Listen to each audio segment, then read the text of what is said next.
Hi everyone, my name is Jackie Faber. I'm a trauma-informed spiritual life coach. You may have seen me on TikTok, but today I wanted to jump over to YouTube because I wanted to do a longer video format of the cycle of abuse. If you haven't seen this before, this is the cycle of abuse, and it's what keeps a lot of victims stuck in toxic and abusive relationships for so long. But by understanding and recognizing the patterns, we can start to break free and move towards healing. So let's jump in.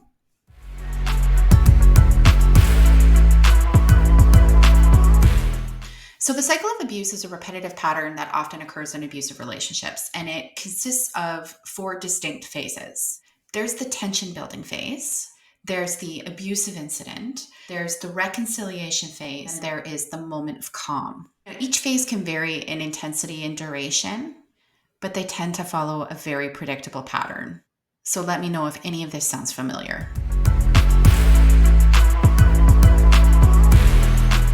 Phase 1 is the tension building phase. If you've been in an abusive relationship, you know this phase very well. It is characterized by increased tension and stress. The abuser starts to become more irritable and angry, maybe aggressive. They might throw around some insults or some passive aggressive digs. They might accuse you of things or maybe act a little bit more jealous than they normally do. They might even begin to monitor you more closely, where they start to check your phone or they check your location or they ask you, who you're texting. It feels like they're actively looking for fault, and their mood swings start to become very unpredictable. Now, for the victim, it might feel like you're more anxious than normal. You're afraid of doing the wrong thing, so you end up walking on eggshells to try to avoid them having an explosive moment. You're trying to keep the peace so you don't trigger their big emotions. And there might also be moments where you say to yourself, oh, here we go again. Like, why do I stay? And you start to emotionally withdraw. All of this eventually leads up to phase 2.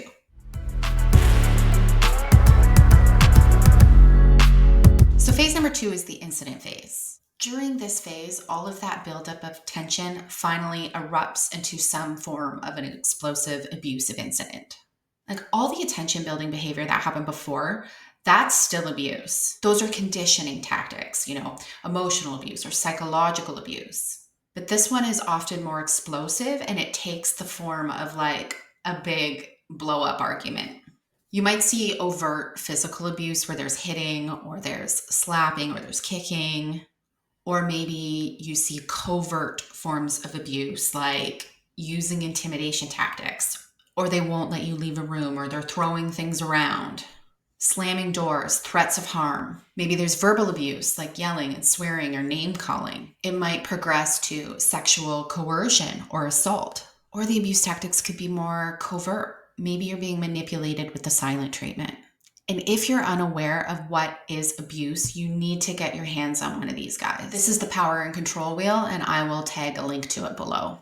So for the victim, you'll probably go into a trauma response. Maybe you fight back. Maybe you yell and name call back. Maybe you completely shut down and you freeze. Maybe you fawn. Maybe you try to apologize to just have everything blow over. Or maybe you run. Like, I would literally leave the house after an abusive incident. You will feel scared and you will protect yourself in whatever way that you can. It's frustrating and exhausting, and you will feel guilt, but you will also feel completely trapped. So phase 3 is the reconciliation phase. After a big abusive blow up, there's going to be a phase where the abuser tries to apologize. Going to try to make amends. They will either, apologize for their behavior or try to make an excuse for their behavior. I had a bad day. I was just so mad. They make promises of change. They say they're so regretful and they don't want to lose you. Like, they might even promise to go to therapy.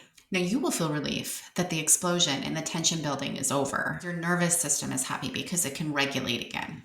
You might even feel hopeful that, maybe this is the time that they're going to get it, and maybe the change will actually be lasting. Maybe they will finally see how harmful their behavior is and they will do something about it. And all of this finally leads up to the 4th phase, which is the phase of calm.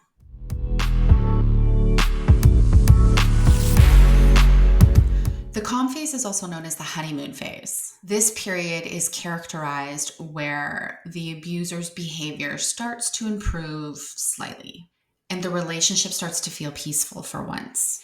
The abuser is respectful and loving. They will be more attentive and caring. All of the grievances that you have brought up over the years, they start to pay attention to and reconcile and tackle. Maybe they're spending time with the family now or helping out around the house more. And all of this is going to bring up mixed feelings for you. Yes, you're going to feel relief that the tension building is over. Maybe this time the change will last. You're definitely going to enjoy the attention and the extra help. But I think the more time this pattern repeats itself, you actually start to feel skeptical. You've heard all of this before, so you don't believe that the change is real. Like I said, these phases are going to vary in intensity and duration, but it's common that as the relationship progresses, the reconciliation and the calm phase, the length of them starts to decrease. In the beginning, they would apologize and buy gifts and, help out around the house and do all of these grand gestures to get you to, forgive them. But over time, and I'm talking like over the span of years, that phase will shorten. So things might be good for 3 weeks before there's another abusive incident. And then it will cut down to 2 weeks and then 1 week. And then before you know it, you are simply cycling through periods of abuse and no abuse. And you have to keep in mind that this happens so slowly over time that you don't even recognize that it's happening, which is what makes it so hard to identify. You might even make excuses for it happening, like, oh, he's having a bad day, or these are just common relationship grievances. You have to start paying attention to when the abuse happens.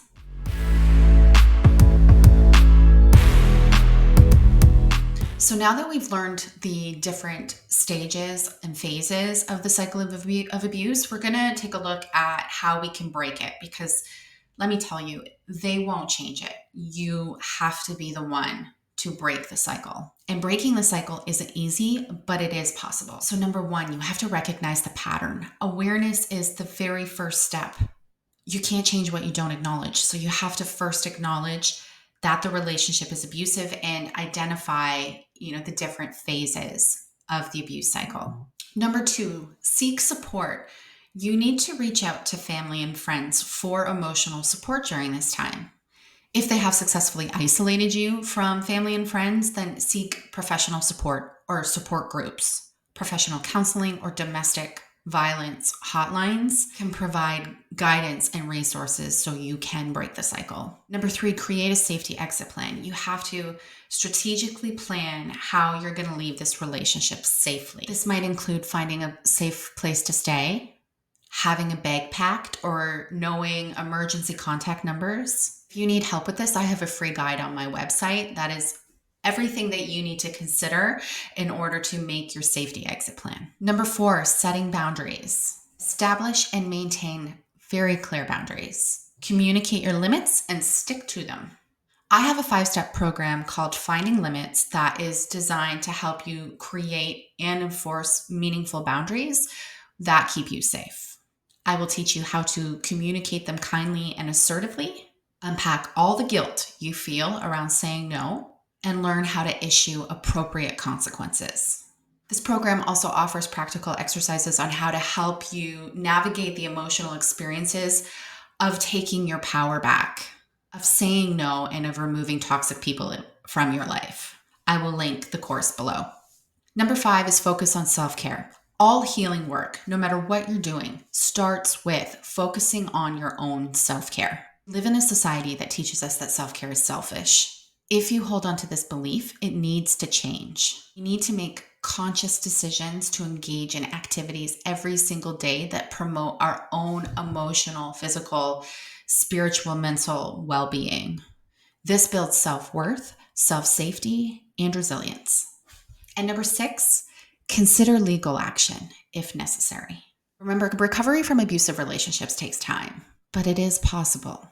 Healing involves rebuilding your self-worth, establishing healthy relationships, and seeking professional help when needed. Remember that you're not alone and support is there when you need it. Thank you for watching this video. Understanding the cycle of abuse is so important when it comes to learning how to break free and how to heal. So if you or someone you know is in an abusive relationship, please, please, please seek help. Check the description below for resources and support contacts. Don't forget to like, share, and subscribe for more content on emotional well-being and healing. Stay safe and take care.